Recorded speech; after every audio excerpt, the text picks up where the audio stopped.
yes, I do think that to some extent audio is isolated within the AV mix very often.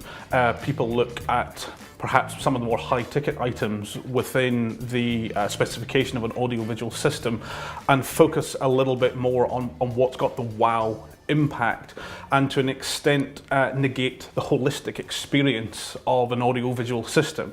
Very often by spending a little bit more time and effort in understanding the use case and what the client's trying to get out of their system, very often for not a lot extra investment on their part, they can achieve a much better result from the whole system. Do they need to be educated better, or do they just need to be aware of what audio can achieve within the mix itself? I think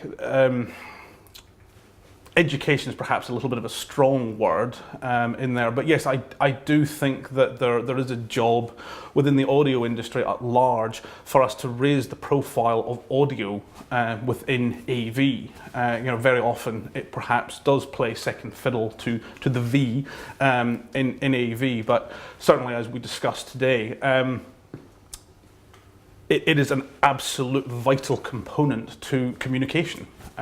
We cannot just simply communicate visually. We cannot simply communicate with audio. So it's necessary to look at bringing those disciplines together in the best function of both of those disciplines, also considering the overall integration of them and the user experience from having to operate it. What were the highlights today of the round table? What stood out for you? I think from my point, coming from the vendor camp, it was very interesting to get the viewpoint, right, from consultant via contractor to the end user, and see how each grouping has a very slightly different way in how they approach their considerations of an audio system. Obviously the consultant is looking to deliver perhaps not quite what the client's asked for, but what the client really needs. So they've got a real job there in understanding the client brief and translating that into real function.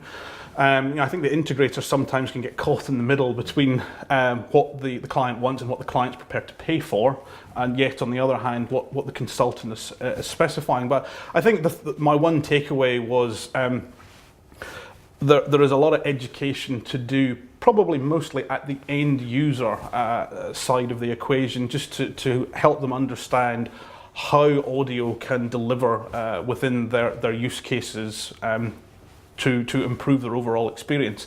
I mean, as I said earlier, very often I'm talking to people, particularly looking at the video conferencing aspect of audio, and there's an acceptance that it's good enough, because very often I think people don't understand it can be a lot better than good enough for pretty much the same cost. So I think that there's definitely an education that we can do there.